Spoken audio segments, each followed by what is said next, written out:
Walk into any Harley dealer in 2026 and the sticker prices start where most bikes finish. Meanwhile, Honda has quietly built 6 machines that do the same job, sometimes better, often for half the money. And the bike sitting at number 1. It actually costs more than a Road Glide, and it still wins. Number 6. Honda Shadow Phantom. $8,699. That's the number on the tag. For that money at a Harley dealer, you're still $1,300 short of the cheapest bike on the floor. The Nightster at $9,999. And the Phantom isn't a stripped starter bike. 745 cubic centimeters of liquid-cooled V-twin. Shaft final drive. A blacked-out bobber stance that looks like somebody's custom project, straight off the showroom floor. Here's the part most reviewers skip. That shaft drive means no chain to clean, no chain to adjust, no sprockets to replace every 15,000 miles. Ask any long-term Shadow owner what maintenance costs them. The answer is usually oil and tires. That's it. Seat height sits around 25.6 inches, which is genuinely low. If you've ever felt nervous flat-footing a big cruiser at a red light, this bike removes that fear completely. And honestly, I think that matters more than horsepower for the rider this bike is aimed at. Now the downside, because there is one.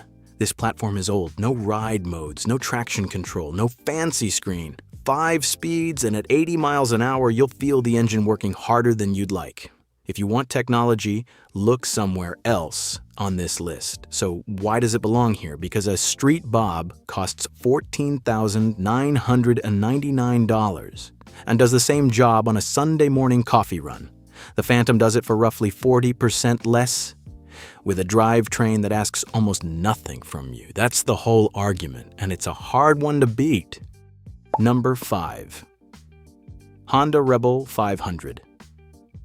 Here's the problem Harley has never really solved. A first-time rider walks into a dealership, sits on something with a big V-twin, and immediately realizes it weighs 600 pounds. They ride it twice. Then it sits in the garage. The Rebel 500 exists to fix exactly that. 471 cubic centimeters parallel twin, just over 400 pounds wet, and a seat that sits low enough that almost anyone can plant both boots on the ground. What that translates to in the real world is confidence. You can push it around your garage with one hand. You can filter through a parking lot without your heart rate climbing. $6,799 is the base price. That's roughly $3,200 less than a Nightster. And the Rebel is the bike you'll actually want to ride on a Tuesday after work. The forums back this up. Go read any beginner motorcycle thread and count how many times this bike gets recommended. It's not close, but let me be honest about the ceiling here. 3 gallons of fuel, no wind protection at all. Above about 75 miles an hour, the motor gets busy and the wind pushes on your chest, and a 200-mile interstate day stops being fun. This is a city and backroad bike, and pretending otherwise sets people up for disappointment. Would I buy one personally? No, I'd want more engine, but I've watched 3 different people learn to ride on this exact bike and keep it for years, which tells you something a spec sheet can't. Harley's cheapest bike costs 50% more and asks a lot more from the person sitting on it. That's why this one made the list. If this breakdown is useful so far, hit that like button. It genuinely helps the channel. And the next bike is the one that made me rewrite this entire list. Number 4, Honda CB1000F. There's a guy at my local bike night who has ridden Harleys for 22 years. Nothing else. In June, he showed up on a silver Honda with blue stripes, and half the parking lot walked over to look at it. That's the CB1000F. Honda pulled the shape straight out of the late 70s and early 80s, the CB750F and CB900F that Freddie Spencer raced, and then dropped a modern 1,000 cubic centimeters inline 4 underneath it. $10,599. Honda confirmed it for America in May of 2026, and dealers moved the first shipment fast. Now compare that to a Sportster S at $15,999. You're saving over $5,400, and you're getting 4 cylinders instead of 2, a 41mm Showa inverted fork, and a 5-inch color screen.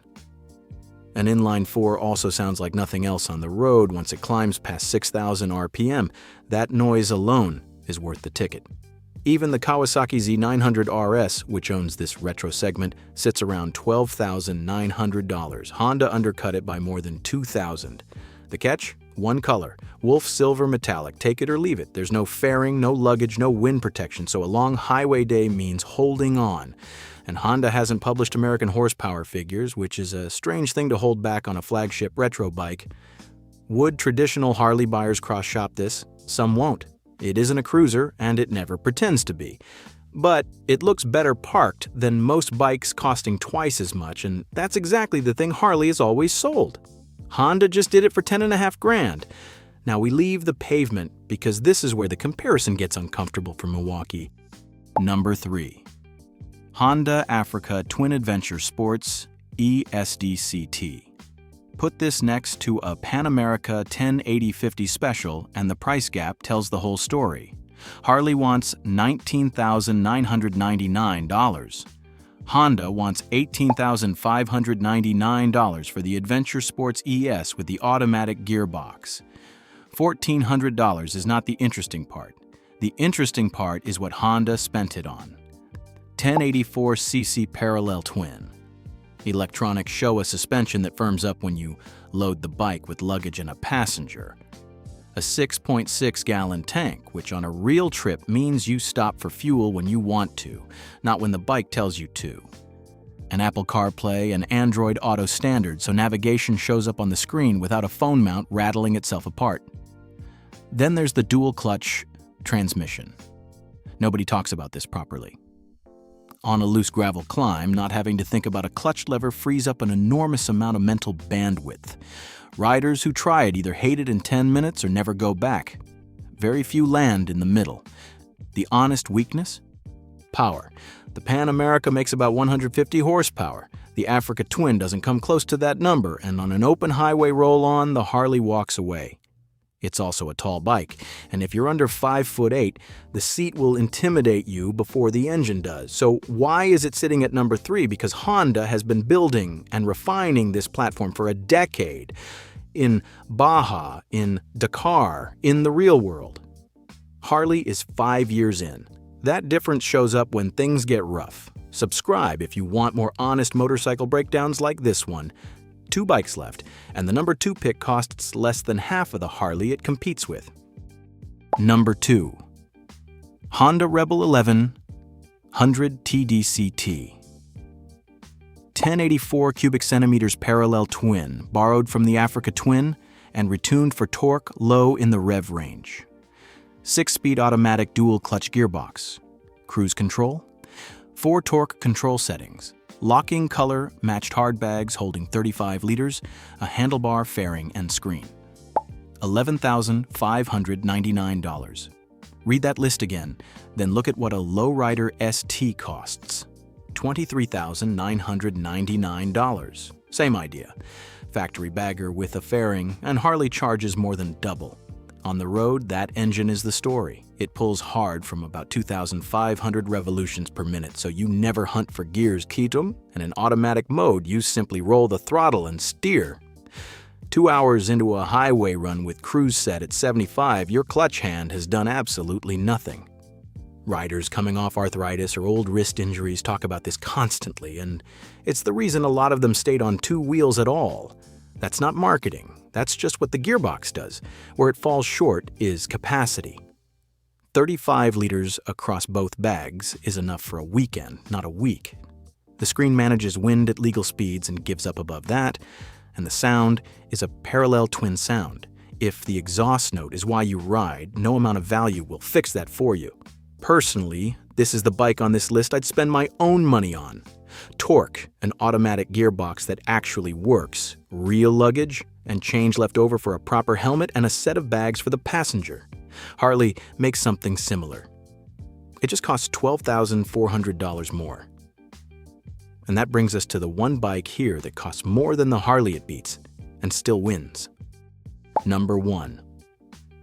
Honda Gold Wing Tour Automatic DCT. Here's the problem with long-distance touring. Around hour 6, everything starts to hurt and every small annoyance turns into a big one. Fighting a gearbox in traffic, backing 800 pounds out of a sloped parking spot, wind noise chewing at your head. The Gold Wing Tour was built by people who clearly ride that 6th hour. 1833 cubic centimeters, 6 cylinders laid flat, spinning so smoothly that at 70 miles an hour the mirrors stay perfectly still. A 7-speed automatic gearbox with an overdrive top gear, electric reverse, plus walking mode that creeps the bike forward or backward under its own power. Double wishbone front suspension instead of a conventional fork, which keeps the front end settled when you brake into a corner 2 up and loaded. $30,500. A Road Glide asks $27,999. So yes, Honda costs about $2,500 more. Now look at what the Harley doesn't have. No automatic option, no reverse, no walking mode, no flat 6, no airbag on any trim, while Honda offers one at $33,800. Milwaukee's answer to a Gold Wing is essentially a CVO priced north of $50,000, and it still can't shift itself. The honest drawbacks are real, though. This bike is heavy and it feels heavy the moment you take it off the side stand. The tank is small for a machine this size, so you're planning fuel stops around 200 miles. And nobody buys a Gold Wing for the styling.